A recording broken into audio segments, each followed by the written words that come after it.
വിശ്വസിച്ചിരുന്നവർക്ക് ഒരു ആത്മാവും ഒരു മനസ്സുമായിരുന്നു. മാമോദീസ വഴി ഞങ്ങൾ സഭയുടെ അംഗസമുച്ചയമായി സ്നേഹത്തിലും ഒന്നായിടുവാൻ നാഥ നൽവരമരുളണമേ. അവൻ നമ്മെ പുത്രരെന്ന് വിളിക്കുന്നു.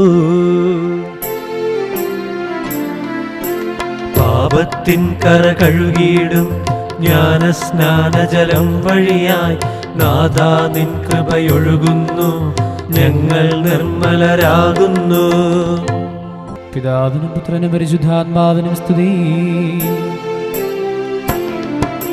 ത്രിത്വത്തിൻ തിരുനാമത്തിൽ മാമോദീസ നിലകൊള്ളൂ.